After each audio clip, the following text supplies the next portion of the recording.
warahmatullahi wabarakatuh. Oke, di pertemuan sebelumnya kita sudah membahas mengenai peranan ilmu kimia dalam kehidupan sehari, kemudian aplikasinya, kemudian metode ilmiah dan pengenalan label kimia. Oke, untuk berikutnya, KD titik 2 yaitu tentang perkembangan model atom. Di sini nanti kita akan membahas lebih detail apa itu tentang atom. Pelajaran kita mulai. Oke, perhatikan dulu peta konsep. Jadi peta konsep di sini merupakan gambaran tentang apa yang akan kita pelajari pada pertemuan di KD 3.2. Coba perhatikan struktur atom. Nanti yang akan kita diskusikan, akan kita sharingkan yaitu tentang perkembangan model atom, di mana nanti ada beberapa ilmuwan yang mencoba menjelaskan tentang teori model atomnya. Kemudian partikel penyusun atom, nanti kita akan mengetahui tentang partikel-partikel penyusun atom. Berikutnya lambang unsur, dan terakhir teori mekanika gelombang. Ini adalah gambaran sekilas tentang materi di KD 3.2. Tapi untuk pertemuan ini nanti kita fokus tentang perkembangan model atom, ditinjau dari beberapa. Kemudian kompetensi dasar apa yang akan kita peroleh, atau kompetensi dasar apa yang akan kita diskusikan di sini, yaitu KD 3.2. Menganalisis perkembangan model atom dari model atom Dalton, Thomson, Rutherford, Bohr, dan mekanika gelombang.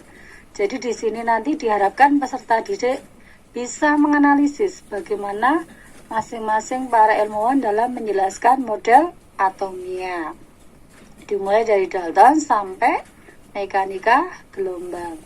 Selain kita belajar pengetahuannya, maka diharapkan peserta didik juga bisa terampil menjelaskan fenomena alam atau hasil percobaan menggunakan model atom. Jadi di KD 4.2 nanti kita akan mengetahui keterampilan Anda atau peserta didik dalam mempresentasikan hasil diskusi di kegiatan KD 3.2. Untuk mengarah ke penjelasan KD itu, maka materi pertemuan hari itu yaitu tentang perkembangan teori atom. Untuk pertemuan ini karena keterbatasan waktu, nanti kita hanya fokus pada dua ilmuwan tentang teori atomnya. Ya, di pertemuan sebelumnya kita sudah membahas tentang perubahan materi, yaitu diantaranya ada perubahan fisik dan perubahan kimia. Ya, dimana kita telah mengetahui beberapa unsur dalam kehidupan sehari-hari. Unsur dapat mengalami perubahan tadi, diantaranya adalah perubahan kimia. Ternyata perubahan kimia itu disebabkan oleh partikel terkecil dari unsur tersebut, di mana partikel terkecil inilah yang kemudian nanti dikenal sebagai atom. Ya, jadi untuk menggambarkan gambaran sekilas tentang atom itu seperti apa, di sini Ibu mengambil partikelnya adalah berupa batu kapur tulis, ya, kapur tulis. Dari kapur tulis yang utuh, coba Ibu bagi menjadi dua bagian. Ya. Kemudian dua bagian ini Ibu bagi lagi menjadi dua bagian berikutnya. Dua bagian berikutnya saya patahkan lagi menjadi bagian-bagian yang lebih kecil, sampai kita peroleh bagian-bagian yang kecil lagi, sampai diperoleh butiran-butiran kapur tulis, sehingga kita sudah tidak mampu lagi untuk membagi kapur tulis tersebut. Ya, bagian terkecil inilah nanti yang merupakan gambaran dari suatu atom. Ya, jadi sampai diperoleh bagian partikel terkecil penyusun kapur tulis yang kita sudah tidak dapat membaginya kembali. Ini adalah gambaran sekilas untuk menjelaskan tentang pembagian atau pembagian materi menjadi partikel yang lebih sederhana, yang sangat sederhana sehingga kita tidak bisa membaginya lagi.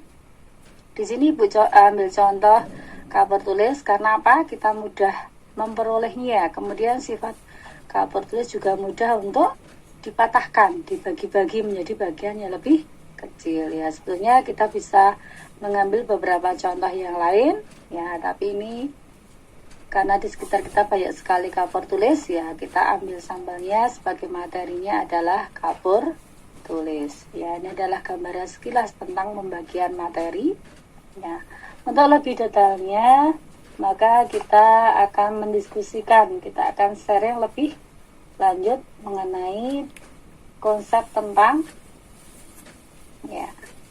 beberapa ilmuwan yang mencoba menggambarkan tentang teori atomnya, yaitu diantaranya Demokritus. Ya, awalnya yang mengawali Demokritus, berikutnya nanti dilanjutkan oleh Dalton, John Dalton. Kemudian berikutnya oleh J.J. Thomson dengan penemuan elektronnya. Berikutnya oleh Rutherford. Berikutnya oleh Niels Bohr. Kemudian yang terakhir adalah teori atom modern dikenal sebagai mekanika gelombang. Ya, ini adalah gambaran tentang teori atom yang akan kita diskusikan. Tapi untuk pertemuan hari ini nanti kita ingin membahas teori yang disampaikan oleh Demokritus dan Dalton. Oke, kita lanjut. Ilmuwan yang pertama yang mencoba menjelaskan tentang model atomnya adalah Demokritus. Di mana Demokritus ini adalah seorang ilmuwan ahli filsafat, ya, sehingga dia tidak punya basic tentang ilmu pengetahuan. Ya, dia mencoba memaparkan bahwa semua materi itu tersusun dari partikel terkecil yang tidak dapat terbagi lagi, yang disebut sebagai atomos. Ya, A tidak, atomos terbagi. Ya, jadi nanti yang namanya atomos itu adalah partikel. Semua materi nanti akan tersusun dari partikel kecil yang tidak dapat dibagi-bagi lagi, yang disebut sebagai atomos. Ya. Tapi konsep atom menurut Demokritus itu ternyata tidak didukung oleh eksperimen yang meyakinkan, sehingga argumen yang disampaikan oleh Demokritus inilah banyak ditolak atau tidak dapat diterima oleh beberapa ahli ilmu pengetahuan dan ahli filsafat. Oke, kita lanjutkan untuk teori atom berikutnya, yaitu oleh John Dalton, di mana John Dalton mengemukakan hipotesanya tentang atom berdasarkan hukum kekekalan massa, itu oleh Lavoisier, dan hukum perbandingan tetap oleh Ross. Bagaimana teori yang diusulkan oleh John Dalton? Kita lihat. Unsur itu terdiri dari partikel kecil dan tidak dapat dibagi lagi, yang disebut atom. Jadi hampir sama dengan apa yang disampaikan oleh Demokritus, ya.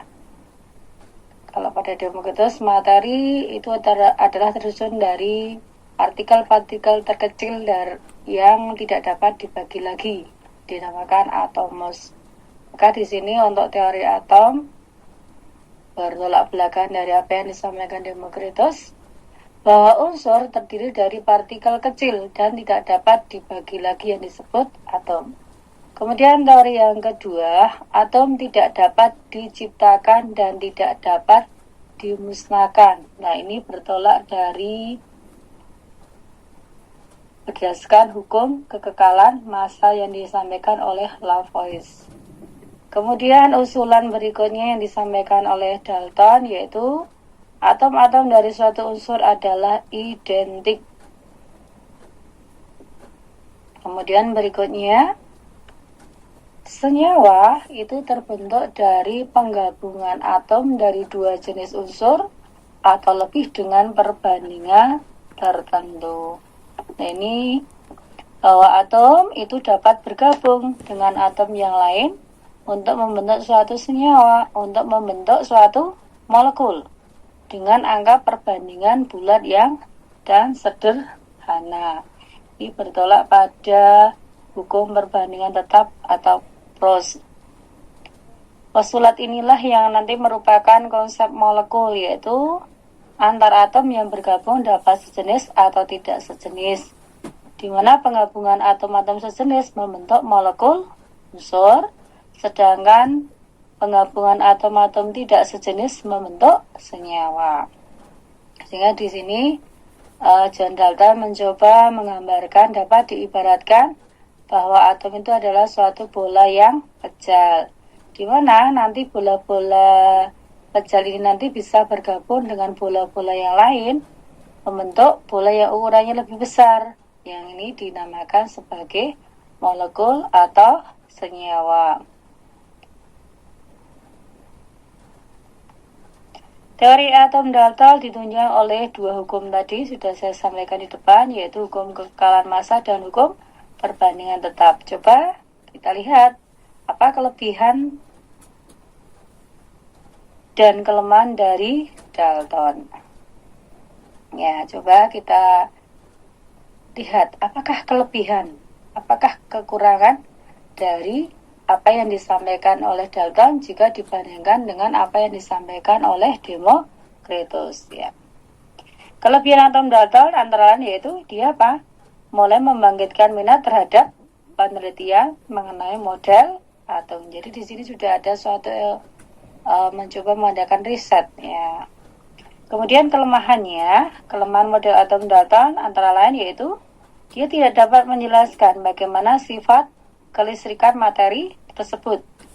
Kemudian dia juga tidak dapat menjelaskan bagaimana cara-cara atom tersebut saling berikatan. Bagaimana caranya setiap atom itu bergabung untuk membentuk suatu senyawa.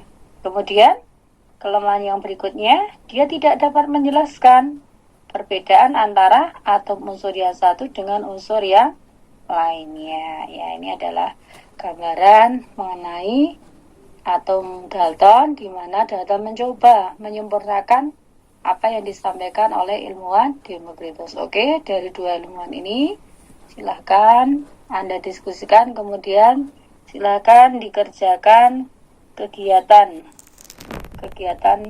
belajar siswa mandiri dari apa yang kita diskusikan tadi.